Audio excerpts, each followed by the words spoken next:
You're listening to Your Calm Parenting Path. I'm your host, Nina, a mindful parenting coach and mum, here to help you go from overwhelmed and reactive to calm, confident, and connected with your kids.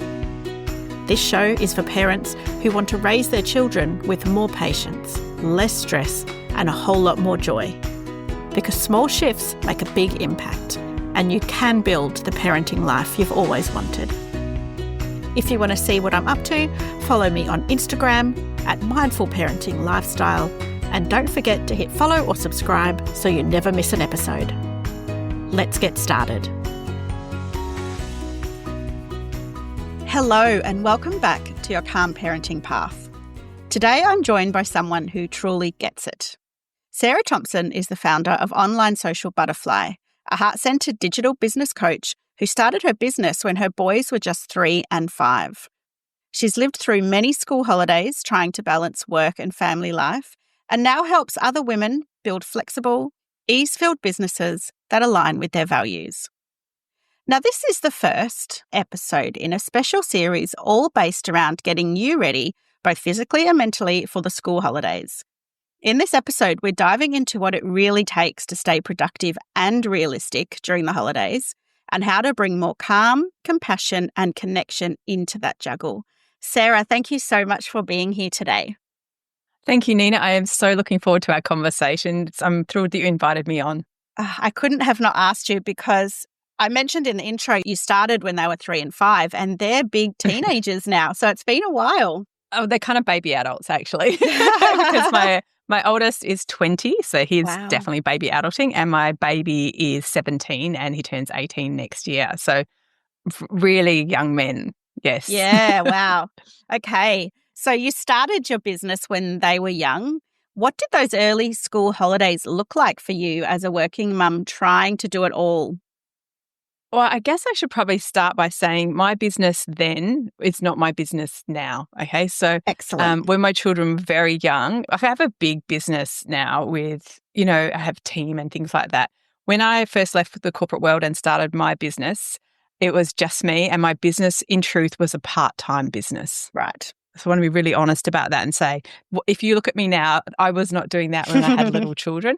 And I should also say my son, James, who's my baby, he didn't sleep through the night when I started my business. Oh, no. Yes. So I was still juggling the sleep deprivation, kind of having a child in school and a child starting kindy and all of those things. And so I admire women who say that they're full-time in their business, because I don't think I had the bandwidth when my children were young. I worked around them, and the school holidays are always difficult. I want to be really honest about that. There's no perfect solution because particularly in Australia with our 8-week summer holidays, things can go well and then they're like, I don't want to do that today. And you're like, no, we've been loving that. Yeah. Why? Yeah, there's no one answer that I can give you that's going to be a magic wand to solve all of your school holiday problems. Thank you for that caveat at the start. Good to know. Yeah, absolutely. So you've supported a lot of women to build flexible, family-friendly businesses like you did for yourself.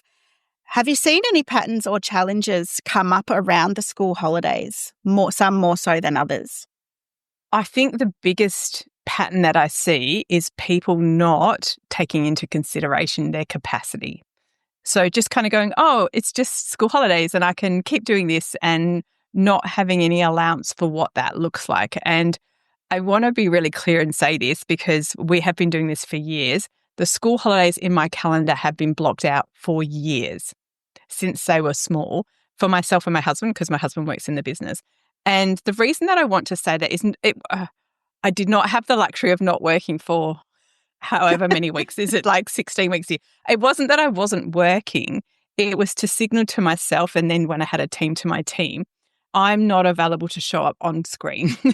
Yes. So I would still work school holidays, but I wouldn't be running workshops and I wouldn't be online. So the biggest problem I see with people who have a business and work during school holidays is they don't make any allowance for it.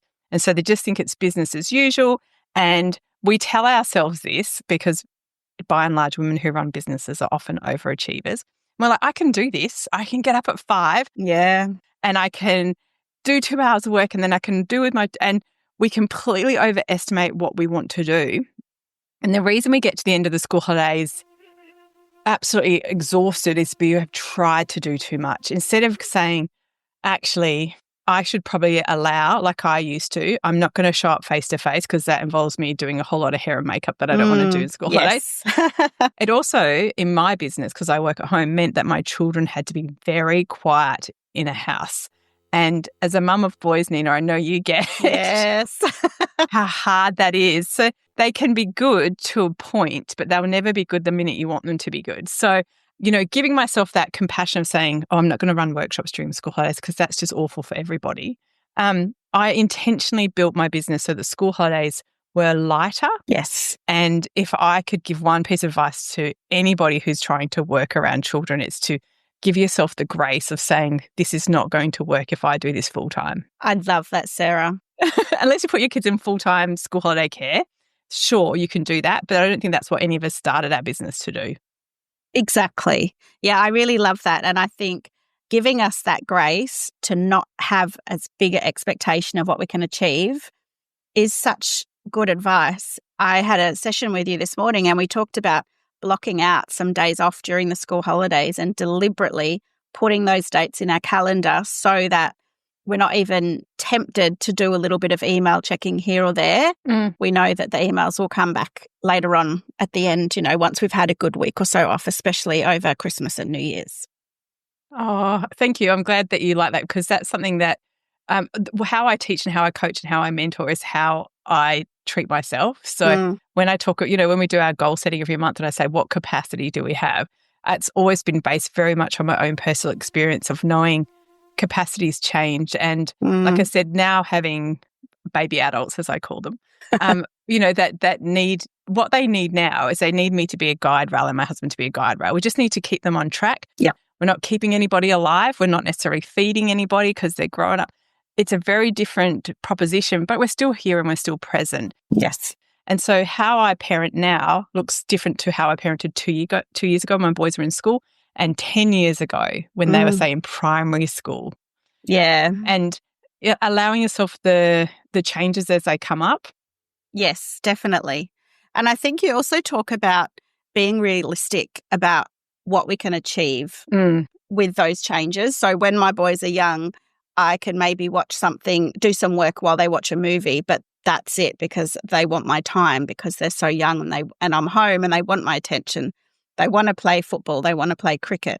And so how do you support busy working mums to let go that expectation that they need to do it all and they need to continue doing it all during the school holidays? I hope that I have embodied it. I hope that people look at me and I hope that people think she's doing a really great job, but she's very human. And I hope that people see that. Yeah. And I just live in a normal home, a busy home full of boys and cats and dogs and, all that kind of thing. And lots of, like you say, cricket balls through the house and all of those things that we get very used to. And I think what we need to be really honest about is, why are we doing what we're doing? Like, I think most women who have a family started a business because they wanted to be more present with their children. 100%. And that was absolutely why I left corporate marketing. Like every day of the week and twice on Sundays, it was not a family-friendly role. And so I knew that was a big no on what I didn't want. And what I did want was to be present for my children. And so from the very first, meeting that I ever had in my business, I built my business around my family. So I had time blocked out. So my kids always had assembly on a Wednesday. So Wednesday mornings were always blocked out. Didn't mean I went. Meant that if one of them got an award, which you only get a wee bit of notice about. Yeah. Or, something came up, that space was blocked out and both my husband and I could go to it. So if you build your business with intention and say, right, like the schools are great now. They put out the calendar for the whole year. When the swimming carnival is. Yes.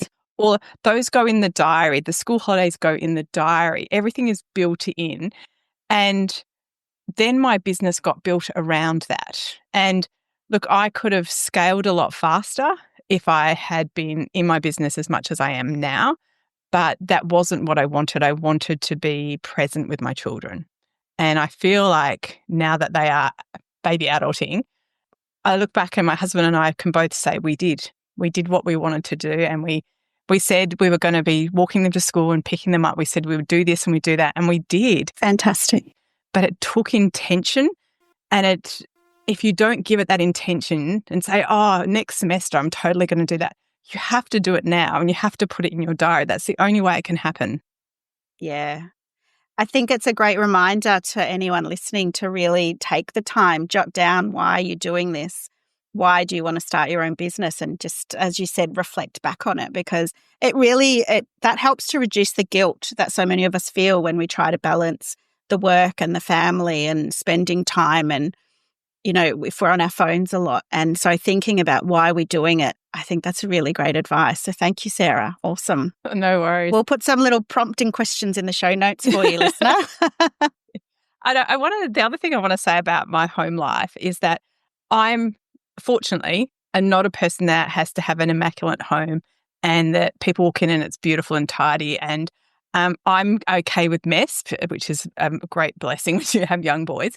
I'm okay with mess, and I'm okay, like my children, I've always batch cooked. I hate cooking every night. It's just awful. So my children are very used to pulling something out of the freezer that I've cooked on the weekend, and that's what you're having for dinner. Because for many years, both my boys were competitive swimmers, and we all had different dinner times. So right. I created routines and structures that worked specifically for my family, and I didn't care what other people thought. It's very acceptable now to batch cook, and it's very acceptable not to sit and eat as a family. But when my kids were younger, my mum especially quite frowned upon that. She's like, you should all be sitting down to dinner. I'm like, yeah. Tell me how that works. Like, I can't see how that works. One of my boys swims 5 days a week. Like, tell me how that works. So I let go of a lot of things, and my kids will still parrot this back to me and say, well, nobody died. Because that's what I'll say. Like, if we didn't do the washing, nobody will die. And if you don't, like, I know we don't want to live in chaos, and it's not that. It's just that I think we put a lot of pressure on ourselves. I feel like Instagram and that kind of projection that people put out is so unrealistic. Nobody's living like that. Nobody has all of that. And so I think when we approach ourselves with kindness and just say, I can't be like that, I can't do all the things, I let so many things go that if I asked my children, they would have no idea that that was even a thing, because they'd be like, well, why did that matter? In the long run, why does it matter? Yeah. Yes, absolutely. And I'm really glad that I did that. And I guess I was raised, my mum was a single mum, and my dad was not present in my life. So she was 100% single mum. And so she let a lot of things go because she worked full time, and she also studied. And we lived in a happy, functional home. And so I had a very good role model to say, doesn't all matter. Like, doesn't matter how the washing's pegged on the line. These things don't matter. Those things you can let go of. I loved that. That was my role model. And so I kind of just went, can someone do this? Can this happen? And so I didn't put myself under pressure to be this and what we imagine this working mums are. They're not real, by the way. They don't exist. Yeah, I really can relate to that, because when I became a mum, one of my rules I made for myself is that I'm never apologising for a messy house. So if someone comes over and there's stuff everywhere all over the floor, I will not apologise. I might comment on the fact that it's messy, but I will not apologise to someone else for the state of my house. Oh, I love that. And it's a big shift, and it took a while to kind of train myself to not apologise. But it's really empowering, because it's like they say, where your energy goes, your energy flows, or whatever that quote is. Oh, I love that. Can I tell you my spin on that, Nina? Because I used to say to people, I would apologise for my home looking like this, but that would set an expectation it might be different next time, and it's probably not going to be. So I used to make a joke of it. It's like, no, this is what it looks like. It will always look like this if you want it to be different. If I apologise, you think, well, what, it's still messy. Yeah. So I'm a bit the same as you. I used to have a big joke about that. Yeah. I think embrace it, and you focus on what's really important. And whether that's batch cooking, whether it's that making sure the washing is always ready to go, or that, some people like to make sure the beds are made every morning. I like to have a clean bench top in my kitchen, and that's as far as I go. And maybe I can sit on the couch without having toys on it. But I don't focus on every minute of every day having to be tidy, because that takes away, A, from energy I'm spending with my children, B, energy I'm spending on my business, and C, it doesn't bother me. So if it doesn't bother me, why let it start to bother me? Anyway, that's a bit of a side tangent that we went on. But I think it's really important because in school holidays, we try to do it all. And if we can let some things go, it's going to make everything easier for everybody. So thanks. Yeah. Love it. No worries. Let's get practical now, though. Do you have any practical strategies that have helped you balance productivity and presence when your kids are at home?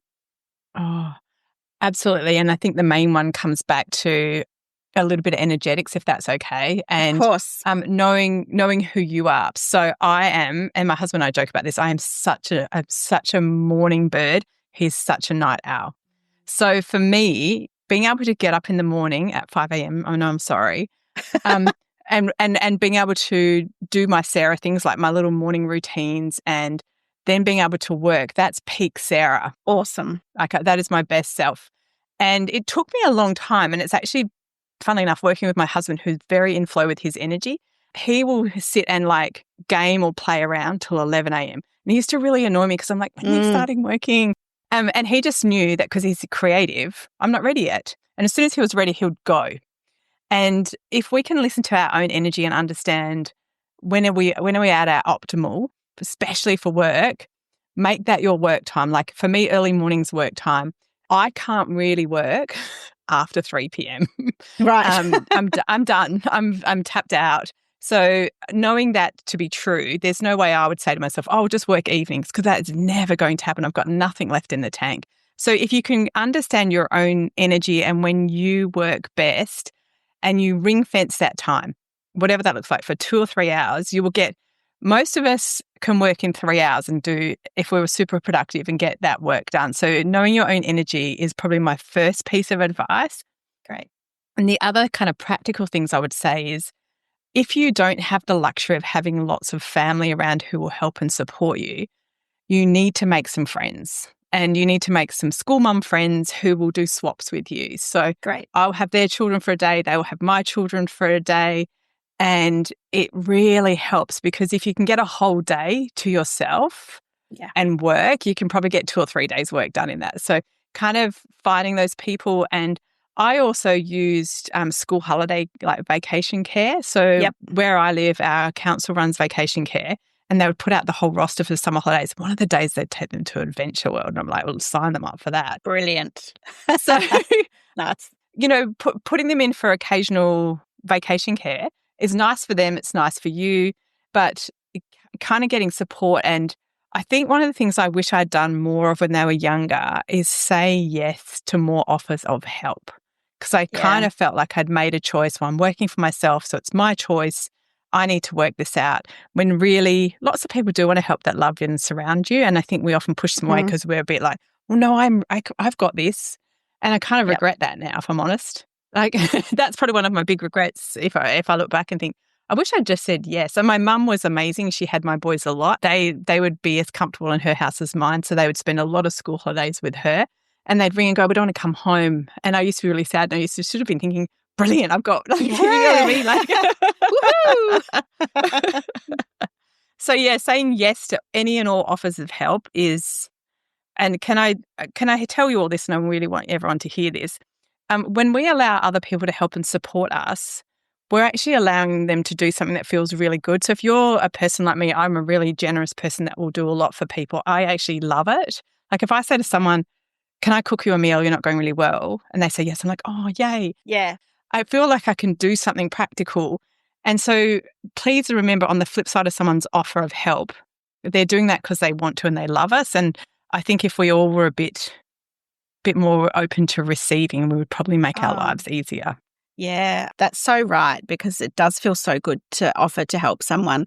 And especially when you're talking about swapping, like that's such a great idea, because you get that feeling of contentment or satisfaction from helping the other parent go through what she needs to do and just have a break.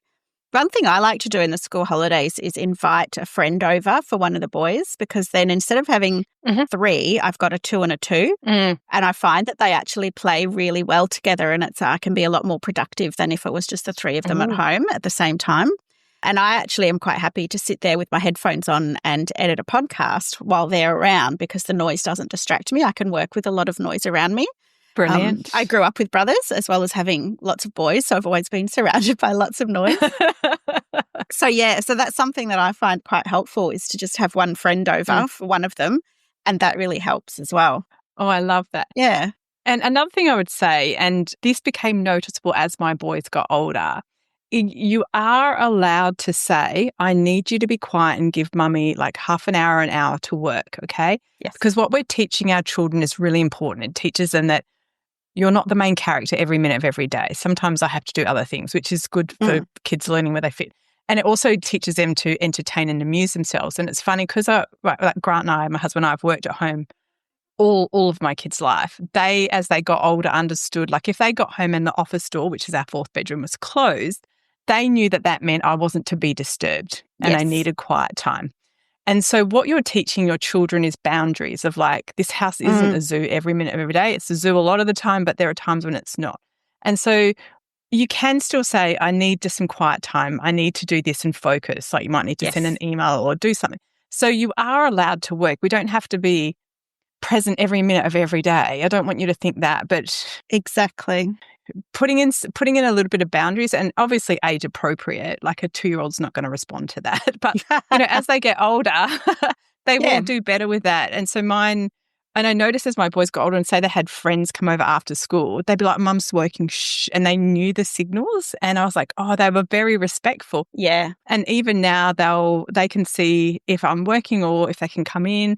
And I've set boundaries in place that allow my children to behave really well and to be respectful of me working at home.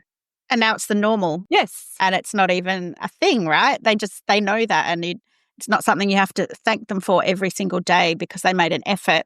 It's just like ingrained into them. They know what they need to do. Yeah, that's awesome. Yes. I love that. Yeah. So, we don't have to be, I come back to this expectation. I sometimes feel like we think we have to be these perfect mothers who are present and loving every moment. It's like, but that's not realistic. We have to work and we have to do things. But finding that balance is the key. One thing that I find helps with that is to actually block out the time. So we might say, I'm going to be working from 7 till 8 o'clock. Then I'm going to have an hour with my kids, phone, laptop away. We're going to do something fun together. But then after lunch, I'll be doing another 2 hours, and setting the expectation from the start of the day so they know. Yeah. Particularly my boys who just got a Nintendo last Christmas. They know when their Nintendo time is, so they don't have to ask me every 20 minutes when they get to play Nintendo because we've decided at the start of the day when it's going to be. I love that. And I love a structured day, which would be no surprise to anyone who knows me. And I would be very much of the early mornings is my time get organised. And then I would say, so we would always plan our days. So if we were doing activities and going out, but I always found, particularly when they were younger, high energy, would go out in the morning and do whatever they needed to do. And then we'd come home, have lunch, and then it would be quiet time so they could watch a movie. And I would often be sitting on my laptop watching the movie with them, ostensibly. Yes. But, knowing that once they've been out running for a few hours, you're going to get some quiet time. That's very realistic. So, this is, again, working exactly in with not only my energy, but my kids' energy. Yeah, perfect. Instead of trying to, you're like, gosh, it drives me insane. They're just running around the house like lunatics. Like, no, because we need to go out and lose some of that and then come home. And so I think you can set yourself up for success, and you can say, my kids are full of energy in the mornings, or they're like this, or, like those witching hours. Yeah. Witching hours exist for a very long time in childhood. Yeah, they do. I think even like late primary school, it's still quite hectic. So, listening to what the rhythm of your family is and being really thoughtful to that will help everybody. Like my oldest one loves sleep, and even now as a 20-year-old he'll still sleep 8, 9, 10 hours so happily, and he doesn't like being tired and grumpy, and so he doesn't want to do stuff when he's tired. So he listens to himself really well. My other one's like, he'll have FOMO if he misses out anything. He'll stay up all night with his eyes hanging out. Yeah. So, knowing the personalities and knowing what your home is like, I think we can just be more mindful of everybody, and it's all a lot easier if we're trying to get everyone to work to their strengths instead of forcing this is how we're doing things. And if you have different personalities in your home, which we often do, you'll still find natural rhythms where everyone's like, oh, like an early afternoon was always a quiet time in our family. We are born to be Europeans that take siestas, like I swear. Nice. Yeah, I think that's really great. And it kind of comes back to my next question, which is, when things are starting to feel chaotic, so maybe you haven't set that time aside in the morning, do you have any mindset or routines that help you return to that calm and focus to get back into working mode, in air quotes? Oh, I always like a transition. Yeah. And I'm a love a cup of tea, love a cup of coffee kind of person. And I like the ritual of making it and sitting and having it. And so if we've been out and it'd been crazy, I'm like, we're going to come home and we're going to do something to bring it down, and then I'm going to switch into work mode, because it is very hard for your brain to go crazy quiet. And so I always use like a tea or a coffee time as a transition time. Yeah. Yeah, I really like that. That's good. In the holidays, I set my laptop up in the kitchen, so in the family area, so I can sit with the boys. But it's always like moving the table into the spot where I can plug it in. I feel like that's the start of my work day. And then when I finished, I move it back into where we sit around the table as a family. You didn't want to get an extension cord? I never even thought about getting an extension cord. I just moved the table. It's very light. I love that. But that's your ritual to get into your work mode. That's my ritual. Yeah. And that means when the table's set up like that, we can't sit around it and have lunch. So then I have to move it back so we can have lunch together. So it separates. Oh, perfect. From kind of work and family mode. So you're creating those transitions. Yeah. Exactly. Yeah. Okay. So as we come to the end of our chat today, Sarah, can you suggest one small shift for a big impact for parents who have to work through these upcoming school holidays? Oh, I would say, and Nina, you did already mention that you do this in terms of setting expectations for everyone about this is what the day is going to look like. Because it's that mindful moment of, you might even be just doing it over breakfast. Does everyone want to know what today is happening? Yes.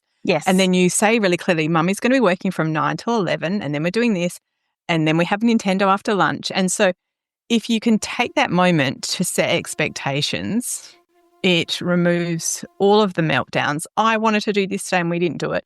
And it removes that, can I go on the Nintendo now? Yes. And you can create really nice mindful moments around this. So we used to do, this should be no shock to anyone, we used to do little calendars, and even when they couldn't write, they would draw what we were going to do each day. Yeah. And so then we knew like what was on for the week ahead, like if they had a friend coming over or what was happening. Because then kids like to plan too and like to get excited if things are coming up. So having everyone knowing what's happening each day, and maybe up to 5 days in advance, having everyone clear on that will take away all of that. I wanted to do this today, I didn't get to do this. That kind of angst that can come up and cause that kind of friction in your day. Yes, great advice. Thank you. I think I'm going to try that. So finally, Sarah, where can listeners connect with you and learn more about the beautiful work that you do through Online Social Butterfly? Oh, yes. So I am literally Online Social Butterfly everywhere online. One of my favorite places to hang out is Instagram, but I have to say this year I've been having a kind of a love affair with Substack. So I've kind of got back to writing and kind of sharing some of my thoughts on writing. So if you're interested in that, that's sort of my long form content. And then I have a podcast, The Social Circus, as well, if you want to listen to more of me. Fantastic. Is there anything else, Sarah, that you'd like to add? I think we mentioned this, but I want to just say it again. Nothing works perfectly. A day might go really well and you might do all the same things and then it doesn't work that day. So if we kind of approach things with a bit of flexibility and kind of a bit of compassion, I think if we were all kinder to ourselves, life would be a whole lot easier. Yes. Let's be kind to ourselves, people. We can do it. Yes. Yes, absolutely. Well, Sarah, thank you so much for joining me today and for sharing such honest, practical insights. I really love that reminder that it's not about doing it all. It's about doing what matters most with presence and intention. So thank you so much. My pleasure. If you'd like to connect with Sarah and learn more about her work, you'll find all her links in the show notes. And if today's conversation has you thinking, yes, I want to feel calmer and more organised this year, then make sure you join me for my upcoming Calm Summer Blueprint Masterclass on the 3rd of December. This is your go-to session to help you plan for the school holidays with confidence, ease, and a little bit of excitement too. Early bird tickets are now available, but only until the 27th of November, so be sure to grab your spot. Thank you so much for listening, and I'll see you next time on your Calm Parenting Path. Thanks for listening to Your Calm Parenting Path. I am so glad you're here. and I hope this episode gave you something useful to take into your parenting journey. If you'd like to dive deeper, sign up to my mailing list at mindfulparentinglifestyle.com.au for more tips and insights, or book a free chat to learn how we can work together. And don't forget to hit follow or subscribe so you never miss an episode. I look forward to speaking with you next time on Your Calm Parenting Path.